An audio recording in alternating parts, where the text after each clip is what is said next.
Hi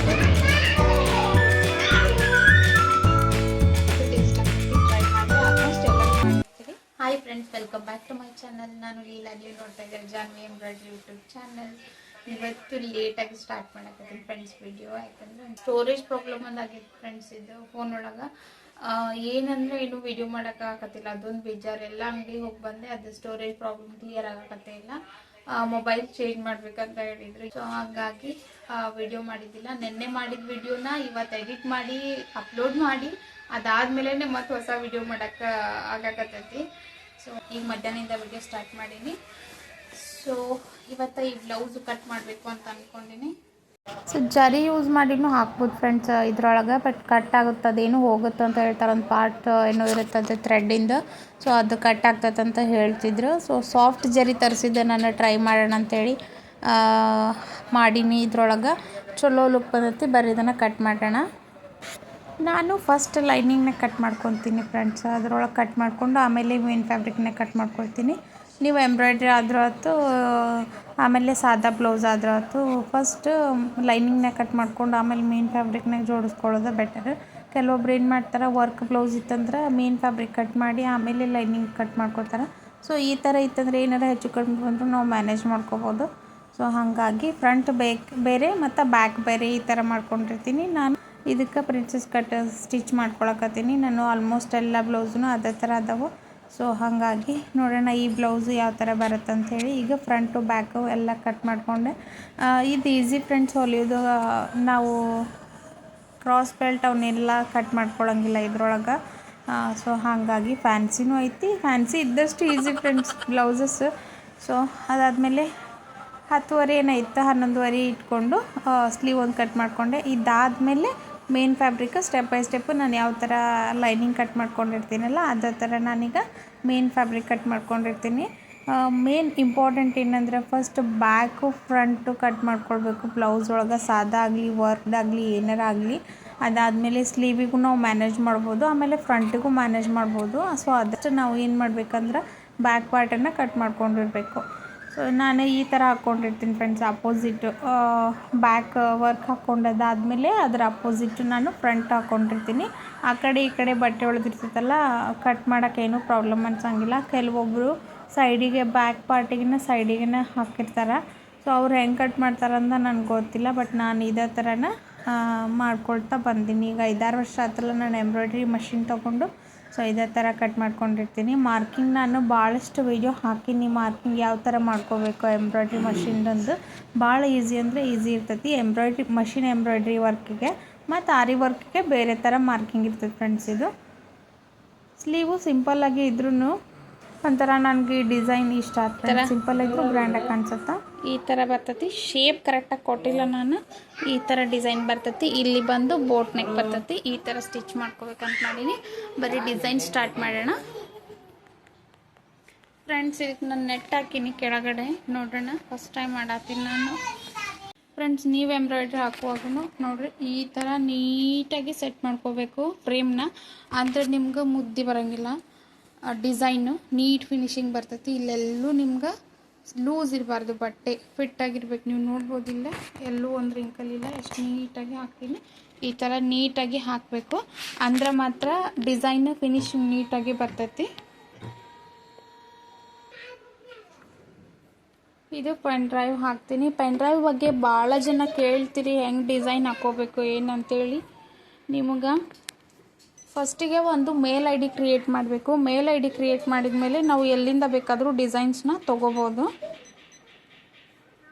computer ಸೆಂಟ್ರಿಗೆ ಹೋದ್ರಿ ಅಂದರೆ ನಿಮ್ಗೆ ಹಾಕ್ಕೊಡ್ತಾರೆ ಡಿಸೈನ್ಸ್ ಯಾವ ಬೇಕು ಅವನ್ನ ಹಾಕ್ಕೊಡ್ತಾರೆ. ಒಂದೇ ಫ್ರೇಮ್ನಾಗ ಬರ್ಬೋದು ಅನ್ಸುತ್ತೆ ನನಗೆ. ನೋಡೋಣ, ಒಂದೇ ಫ್ರೇಮ್ನಾಗ ಬಂದರೆ ಬೆಟರ್, ಬಂದಿಲ್ಲ ಅಂದರೆ ಸೂಪರ್ ಬೆಟರ್. ಎಲ್ಲದಕ್ಕೂ ನೀವು ಮೆಜರ್ಮೆಂಟ್ ತೊಗೊಂಡು ಮಾರ್ಕ್ ಹಾಕ್ಕೊಂಡು ಮಾಡ್ಬೇಕು ಫ್ರೆಂಡ್ಸ್. ಅಂದ್ರೆ ಮಾತ್ರ ಐಡಿಯಾ ಸಿಗ್ತದೆ ಅದರದ್ದು, ಎಲ್ಲಿಂದ ಸ್ಟಾರ್ಟ್ ಆಗ್ತೈತಿ ಎಲ್ಲಿಗೆ ಎಂಡ್ ಆಗ್ತೈತೆ ಅಂತೇಳಿ. ನೋಡ್ಬೋದು ನೀವು ಇಲ್ಲಿ 1/2 ಇಂಚ್ ಅದು, ಒಂದು 1/2 ಇಂಚ್ ಮುಂದೆ ಹೋಗೈತಿ. ಇಲ್ಲಿ 1/2 ಇಂಚ್ ಏನಾಗ್ತೈತಿ ಮ್ಯಾಲೆ ಬರ್ತೈತಿ. ಅಲ್ಲಿಗೆ ನಾವು ಕಟ್ಟಿಂಗ್ನಾಗ ಕಟ್ ಮಾಡ್ಕೊಳ್ಬೋದು. ಇದು ಸ್ಯಾರಿ ಪೂರ್ತಿ ಗೋಲ್ಡ್ ಆಗಿರೋದ್ರಿಂದ ಜರಿ ಥ್ರೆಡ್ ಹಾಕಿದರೆ ಪದೇ ಪದೇ ಕಟ್ ಆಗುತ್ತೆ ಫ್ರೆಂಡ್ಸ್. ಅದಕ್ಕೆ ಇದನ್ನು ಥ್ರೆಡ್ ಹಾಕಕತ್ತೀನಿ ನಾನು. ಆ್ಯಕ್ಚುಲಿ ಇದಕ್ಕೆ ವರ್ಕ್ ಹಾಕುವಂಥ ಆಸೆ ಇರಲಿಲ್ಲ, ಬಟ್ ಈ ಡ್ರಾಪ್ ಶೇಪು ಬೇಕಾಗಿತ್ತು ನನಗೆ, ಹಾಗಾಗಿ ಆಮೇಲೆ ನೆಟ್ ಹಾಕಿ ಒಂದು ಎಕ್ಸ್ಪರಿಮೆಂಟ್ ಮಾಡಬೇಕಿತ್ತು. ಸೊ ಹಾಗಾಗಿ ಇದನ್ನು ಹಾಕಾಕತ್ತೀನಿ.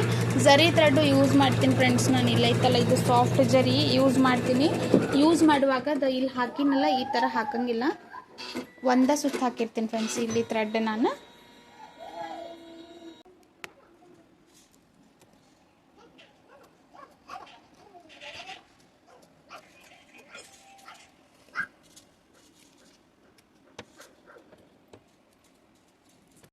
ಸೊ ಫಸ್ಟಿಗೆ ಒಂದು ಸ್ಟಿಚ್ ಆದಮೇಲೆ ಅದನ್ನು ಕಟ್ ಮಾಡ್ಕೊಳಕತ್ತೀನಿ. ಒಂದು ಸೈಡ್ ಅಷ್ಟೇ ಕಟ್ ಮಾಡ್ಕೊತೀನಿ ಫ್ರೆಂಡ್ಸ್. ಎರಡೂ ಸೈಡ್ ಕಟ್ ಮಾಡಿದರೆ ಈ ಕಡೆ ವರ್ಕ್ ಹಾಕುವಾಗ ಕರೆಕ್ಟ್ ಆಗುತ್ತಾ ಇಲ್ಲ ಅಂತ ಅಂದ್ಕೊಂಡು ಅದು ಎಲ್ಲಿ ತನಕ ಸ್ಟಿಚ್ ಅಲ್ಲ ಅಷ್ಟೇ ಕಟ್ ಮಾಡಿಕೊಂಡು ಡಿಸೈನ್ ಸ್ಟಾರ್ಟ್ ಮಾಡಕತ್ತೀನಿ. ನಾನು ಇದು ಫಸ್ಟ್ ಟೈಮ್ ಫ್ರೆಂಡ್ಸ್ ಹಾಕಾಕತ್ತಿದ್ದೆ.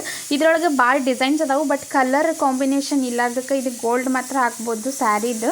ಸೊ ಹಾಗಾಗಿ ಬೇಡ ಗೋಲ್ಡ್ ಕಲರ್ ಒಂದು ಸಿಂಪಲ್ಲಾಗಿ ಹಾಕಿ ನೋಡೋಣ ಅಂಥೇಳಿ ಸಣ್ಣದು ಟ್ರೈ ಮಾಡಕತ್ತೀನಿ ನಾನು. ಆ್ಯಕ್ಚುಲಿ ಒಂದು 3 ಡಿಸೈನ್ ತೊಗೊಂಡಿದ್ದೆ ನಾನು, ಗ್ರ್ಯಾಂಡಾಗಿ ಹಾಕ್ಕೋಬೇಕು ನೆಟ್ ವರ್ಕ್ದು ಅಂಥೇಳಿ ಅಂದ್ಕೊಂಡು. ನಿಮ್ಗೆ ಲಾಸ್ಟ್ ವಿಡಿಯೋ ಒಳಗೆ ಹೇಳಿದ್ದೇನು ಕೂಡ.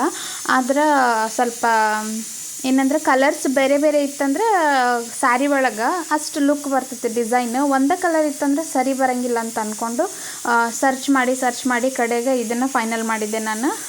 ಇದೇ ಥರ ಇರಲಿ ಬ್ಲೌಸ್ ಅಂತ ಅಂದ್ಕೊಂಡು. ಚಲೋ ಬಂತು ಫ್ರೆಂಡ್ಸ್, ಇದು ಸಖತ್ ಖುಷಿ ಆಯ್ತು ನನಗೆ. ಸ್ಟಿಚ್ ಮಾಡ್ಕೊಳ್ಳೋಕೆ ಟೈಮ್ ಇಲ್ಲ, ನೋಡೋಣ ಆಗುತ್ತಾ ಇಲ್ಲ ಅಂತ ಅಂದ್ಕೊಂಡು. ಈಗ ಲೆಫ್ಟ್ ಸೈಡ್ ಆಯ್ತು, ರೈಟ್ ಸೈಡೂ ಸ್ವಲ್ಪ ಒಂದು ಸ್ಟಿಚ್ ಹಾಕ್ಕೊಂಡು ಅದಾದಮೇಲೆ ಡಿಸೈನ್ ಸ್ಟಾರ್ಟ್ ಮಾಡಿಕೊಂಡೆ ನಾನು. ಫ್ರೆಂಡ್ಸ್ ನೀವು ಇಲ್ಲಿ ನೋಡ್ಬೋದು ಲೂಸ್ ಸ್ಟಿಚ್ ಬಂದೈತಿ. ಈ ಥರ ಸ್ಟಿಚ್ ಬಂದಾಗ ಈ ಥರ ಒಂದು ಏನಾರ ಥ್ರೆಡ್ಡರ ಅಥವಾ ಈ ಥರದೊಂದು ಕ್ಲಿಪ್ ಈ ಥರ ಇಟ್ಬಿಟ್ರೆ ಕರೆಕ್ಟ್ ಆಗ್ತದೆ. ಇದು ರನ್ನಿಂಗ್ ಸ್ಟಿಚ್ ಬಂದಾಗ ಗೊತ್ತಾಗ್ತದೆ ನನಗೆ ಲೂಸ್ ಸ್ಟಿಚ್ ಆಗಿತ್ತು ಅಂತೇಳಿ ನೋಡ್ಬೋದು ನೀವು. ಅದು ಇಟ್ಟ ಮೇಲೆ ಕರೆಕ್ಟಾಗಿ ಮತ್ತೆ ಡಿಸೈನ್ ಹಾಕೋಕ್ಕೆ ಸ್ಟಾರ್ಟ್ ಆಗೈತಿ. ಸೊ ಹಿಂಗೆ ಸಣ್ಣ ಪುಟ್ಟ ಇರ್ತಾವಲ್ಲ ಫ್ರೆಂಡ್ಸ್, ಇವನ್ನೆಲ್ಲ ನಾವೇ ಮಾಡ್ಕೋಬೇಕು ಎಲ್ಲ. ಸೊ ಇಂಥವ ಟಿಪ್ಸ್ ಬೇಕು ಅಂದ್ರೆ ಫಾಲೋ ಮಾಡಿರಿ ಇನ್ಸ್ಟಾಗ್ರಾಮ್, ಫೇಸ್ಬುಕ್ನಾಗ, ಯೂಟ್ಯೂಬ್ನಾಗ ಸಬ್ಸ್ಕ್ರೈಬ್ ಮಾಡಿರಿ. ಜಾಸ್ತಿ ಈ ಥರದ ವೀಡಿಯೋ ಹಾಕ್ತಾಯಿರ್ತೀನಿ, ಮಷೀನಿಗೆ ಸಂಬಂಧಪಟ್ಟಿದ್ದು, ಎಂಬ್ರಾಯ್ಡ್ರಿಗೆ ಸಂಬಂಧಪಟ್ಟದ್ದು ಈ ಥರ. ಸೊ ಕಂಪ್ಲೀಟ್ ಆದಮೇಲೆ ತೋರಿಸ್ತೀನಿ ಯಾವ ಥರ ಬರ್ತೈತೆ ಅಂಥೇಳಿ. ಇಲ್ಲಿ ಗೆಣಸು ಕುದಿಸಿನಿ ಫ್ರೆಂಡ್ಸ್, ನನಗೆ ಕೊಡೋಕತ್ತಿಲ್ಲ ಇವರು. ಯಾರ್ಯಾರಿಗೆ ಗೆಣಸು ಇಷ್ಟ ಆಗುತ್ತಾ ಕಮೆಂಟ್ ಮಾಡಿ ಫ್ರೆಂಡ್ಸ್. ನಾನು ಭಾಳ ದಿನ ಆಗಿತ್ತಿಲ್ಲ. ಮಮ್ಮಿ ಕೊಡು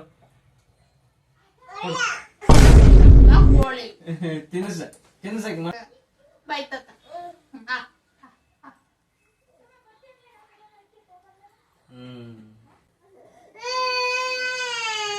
ಬೆಲ್ಲದ ಕಲಿಸ್ಬೇಕು, ಗೆಣಸು ಬೇಷ್ ಕಲಿಸಿ ತಿನ್ಬೇಕು.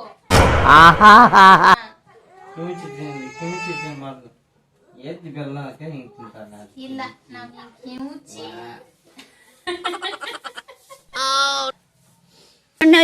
ಇನ್ನೀ ಏನೇನು ನೋಡ್ಬೇಕು ಕಾಣ. ಬೆಲ್ಲನ ಬೇಡ, ಸೂಟ್ರ ಬೆಲ್ಲನ ಬೇಡ, ಅದಕ್ಕೆ ರುಚಿ ಬರುತ್ತೆ. ಬೊಂಬಾಟ್ ಭೋಜನದ್ದು ಸೈನ್ ಮಾಡ್ತಾಳೆ ನೋಡ್ರಿ ನಮ್ಮ ಚಿಟ್ಟು ಹೆಂಗೆ ಮಾಡ್ತಾಳೆ ಅಂತೇಳಿ.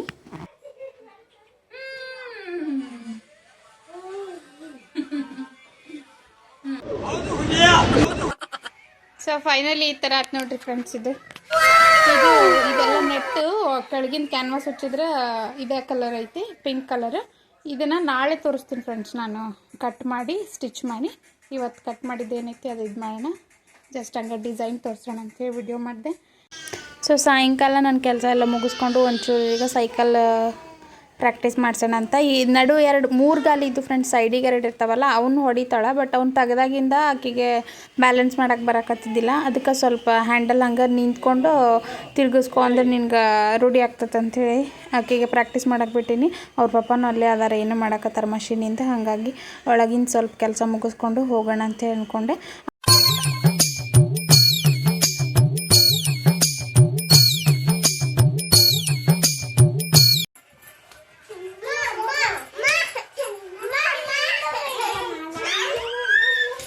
ಸೊ ಈಕೆಗೆ ನಾಳೆ ಡ್ಯಾನ್ಸ್ ಪ್ರಾಕ್ಟೀಸ್ ಐತಲ್ಲ, ಅದನ್ನು ಮಾಡಿಸ್ಬೇಕಂದ್ರೆ ವೀಡಿಯೋ ಪ್ಲೇ ಮಾಡಿದ್ರೆ ಅದನ್ನೇ ನೋಡ್ತಾ ಇರ್ತಾರೆ ಫ್ರೆಂಡ್ಸ್. ಆಕೆ ಆಡಿಯೋ ನೋಡಿದ್ರೆ ಅವ್ರು ಕೊಡಲ್ಲ ಅಂತ ಹೇಳಿದರು. ಮಿಸ್ ಬೇರೆ ಕಡೆ ಕೊಡಲ್ಲ, ನಾವು ನಮ್ಮ ಇದ್ರೊಳಗೆ ಅಷ್ಟೇ ಪ್ಲೇ ಮಾಡೋಕ್ಕೆ ಕೊಡ್ತೀವಿ ಅಂತ ಹೇಳಿದರು. ನಮ್ಮ ಕಾಲದೊಳಗೆಲ್ಲ ಸಪೋರ್ಟಿವ್ ಇದ್ದರು ಟೀಚರ್ಸ್, ನಮ್ಗಾಗಲಿಲ್ಲ. ಈಗಿನ ಮಕ್ಕಳು ಮಾಡೋಕ್ಕೊಲ್ರು ನಾವು ಈ ಥರ ಬಡ್ಕೊಳ್ತಾನೆ ಇರ್ತೀವಿ. ಸೊ ಅದೇನು ಕರೆಕ್ಟಾಗಿ ಪ್ರಾಕ್ಟೀಸ್ ಮಾಡಿಸ್ಬೇಕಂದ್ರೆ ಪ್ರಾಕ್ಟೀಸ್ ಮಾಡಲೇ ಇಲ್ಲ. ಅದಕ್ಕೆ ಅದು ಬಿಟ್ಟು ಅಡುಗೆ ಮಾಡೋಕ್ಕೆ ಸ್ಟಾರ್ಟ್ ಮಾಡಿದೆ. ಉತ್ತಪ್ಪ ಉತ್ತಪ್ಪದ ಹಿಟ್ಟು ಮಾಡಿಟ್ಟಿನಿ. ದೋಸೆ ಮಾಡಿದೆ ಅಂದರೆ ಇದನ್ನು ಮಾಡೇ ಮಾಡ್ತೀನಿ ಫ್ರೆಂಡ್ಸ್ ನಾನು. ಉತ್ತಪ್ಪನ ಜಾಸ್ತಿ ಉಳ್ಳಾಗಡ್ಡಿ ಹೆಚ್ಚಿ ಹಾಕಿ ಮಾಡಬೇಕು, ಸಖತ್ ಆಗ್ತತಿ. ಆಮೇಲೆ ಇದ್ರ ಜೊತೆಗೆ ಬೆಣ್ಣೆ ಇದ್ರಂತೂ ಸಖತ್ ಟೇಸ್ಟ್ ಆಗ್ತತಿ. ನಾವೆಲ್ಲ ಹೋಟೆಲ್ನಾಗ ತಿಂತೀವಲ್ಲ ಸೇಮ್ ಟೇಸ್ಟ್ ಕೊಡ್ತತಿ. ನಾನು ದೋಸೆ ಹಿಟ್ಟಿಗೆ ಏನೇನು ಹಾಕಿದ್ದೆ ಅಂತ ನೆಕ್ಸ್ಟ್ ಟೈಮ್ ತೋರಿಸ್ತೀನಿ ಫ್ರೆಂಡ್ಸ್ ನಿಮ್ಗೆ. ಅದನ್ನೆಲ್ಲ ಇಂಗ್ರೀಡಿಯೆಂಟ್ಸ್ ಹಾಕಿದ್ರೆ ಇದನ್ನು ಪಡ್ಡಿಗೂ ಮತ್ತು ದೋಸೆಗೆ ಉತ್ತಪ್ಪಗೆ ಯೂಸ್ ಮಾಡ್ಬೋದು. ಬಟ್ ನಮ್ಮ ಮನೆ ಒಳಗೆ 2 ದಿನ ಫ್ರೆಂಡ್ಸ್ ಅದಾದ್ಮೇಲೆ ತಿನ್ನೋದೇ ಇಲ್ಲ. ಒಂದಿನ ದೋಸೆ ಒಂದಿನ ಪಡ್ಡು. ಅದು ಪಡ್ಡು ಮಾಡಿದ್ರೆ ತಿನ್ನಲ್ಲ. ಹಿಟ್ಟು ಮಾಡಿದ ದಿನ ಏನು ಮಾಡಿರ್ತೀವಿ ಅದಷ್ಟು ತಿಂತಾರೆ ಫ್ರೆಂಡ್ಸ್ ಅವ್ರು. ಮತ್ತು ಫ್ರಿಜ್ ಒಳಗೆಲ್ಲ ಇಟ್ಟರೆ ತಿನ್ನೋದೇ ಇಲ್ಲ. ಹಾಗಾಗಿ ಸ್ವಲ್ಪ ಮಾಡಿರ್ತೀನಿ. ಈಗ ಸ್ವಲ್ಪ ಹಿಟ್ಟು ಉಳಿತು, ಏನು ಮಾಡೋಕ್ಕಾಗಲ್ಲ. ಇವತ್ತು ಏನು ಉತ್ತಪ್ಪ ಮಾಡಿರ್ತೀನಲ್ಲ ಅಷ್ಟೇ ಫ್ರೆಂಡ್ಸ್. ಲಾಸ್ಟ್ ನಮ್ಮ ಮಕ್ಕಳಂತೂ ದೋಸೆಗೆ ಸಖತ್ ಜಿಮ್ಮದಾರ, ಯಾವಾಗ ಕೊಟ್ಟರು ತಿಂತಾರೆ. ಇವರು ಜಾಸ್ತಿ ದಿನ ತಿನ್ನಿಸ್ಬಾರ್ದು, ಒಂದಿನ ಅಷ್ಟೇ ಪ್ರಿಪೇರ್ ಮಾಡಿ ತಿನ್ನಿಸ್ಬೇಕಂತ. ಫ್ರಿಜ್ ಒಳಗಾದ್ರೂ ವೆಜಿಟೇಬಲ್, ಹಾಲು, ಮೊಸರು ಇಷ್ಟು ಬಿಟ್ಟರೆ ಮತ್ತೇನು ಜಾಸ್ತಿ ಇಡಲ್ಲ. ಅನ್ನ ಸಾರು ಈ ಥರ ಎಲ್ಲ ನಮ್ಗೆ ಎಷ್ಟು ಬೇಕು ಅಷ್ಟೇ ಮಾಡ್ಕೊಂಡಿರ್ತೀವಿ. ಸೊ ಹಂಗಾಗಿ ಅವರು ಫ್ರಿಜ್ನಾಗ ಇಟ್ಟು ತಿನ್ನಿಸ್ಬೇಡ ಅಂತ ಹೇಳ್ತಾನೆ ಇರ್ತಾರೆ. ನಮ್ದರೆ ಏನು ಕೆಲಸ ಇರ್ತದೆ ಫ್ರೆಂಡ್ಸ್, ಡೈಲಿ ಫ್ರೆಶ್ ಅನ್ನು ಮಾಡ್ಕೊಂಡು ತಿನ್ಬೇಕು. ಅದು ಹೆಲ್ತ್ಗಿಂತ ಇಂಪಾರ್ಟೆಂಟ್ ಮತ್ತೊಂದು ಏನಿಲ್ಲ. ನೋಡ್ಬೋದು ನೀವೀಗ. ಇದನ್ನು ಇನ್ನೊಂದು ಏನು ಟಿಪ್ಸ್ ಅಂದರೆ ಫ್ರೆಂಡ್ಸ್, ನೀವು ಉಳ್ಳಾಗಡ್ಡಿ ಜಾಸ್ತಿ ಹಾಕಿದೆ ಅಂದರೆ ಬೇಗ ಬೇಯಲ್ಲ ಫ್ರೆಂಡ್ಸ್. ಆವಾಗ ಒಂದು ಇದನ್ನು ಮುಚ್ಚಲೇಬೇಕು, ಪ್ಲೇಟ್ ಮುಚ್ಚಿದ್ರೇ ನೀಟಾಗಿ ಬೇಯುತ್ತೆ. ಇಲ್ಲಾಂದ್ರೆ ಹಸಿ ಇಟ್ಟು ಒಳಗೆ ಉಳಿತೈತಿ. ಉದ್ದಾಗ ಉಳ್ಳಾಗಡ್ಡಿ ಹೆಚ್ಚಿದ್ರಂತೂ ಟೇಸ್ಟ್ ಸಕ್ಕತ್ತಿರ್ತೈತಿ, ಬಾಯಾಗ ಉಳ್ಳಾಗಡ್ಡಿ ಸಿಗ್ತಾನೆ ಇರ್ತೈತಿ. ಸೊ ಇವತ್ತಿನ ವಿಡಿಯೋ ನಿಮ್ಗೆ ಹೆಂಗೆ ಅನ್ನಿಸ್ತು ಕಮೆಂಟ್ ಮಾಡಿರಿ ಫ್ರೆಂಡ್ಸ್. ಫೇಸ್ಬುಕ್, ಇನ್ಸ್ಟಾಗ್ರಾಮ್ನಾಗ ಫಾಲೋ ಮಾಡಿರಿ. ಮರೀಲಂಗೆ ಯೂಟ್ಯೂಬ್ ಒಳಗೆ ಸಬ್ಸ್ಕ್ರೈಬ್ ಮಾಡ್ಕೊರಿ. ನಿಮ್ಮ ಸಪೋರ್ಟು ನನಗೆ ಭಾಳ ನೀಡ್ ಐತೆ ಅಂತ ಹೇಳ್ತಾ ಇವತ್ತಿನ ವಿಡಿಯೋ ಇಲ್ಲಿಗೆ ಮುಗಿಸ್ತೀನಿ. ನಾಳೆ ಮತ್ತೊಂದು ವಿಡಿಯೋ ಒಳಗೆ ಸಿಗ್ತೀನಿ ಅಂತ.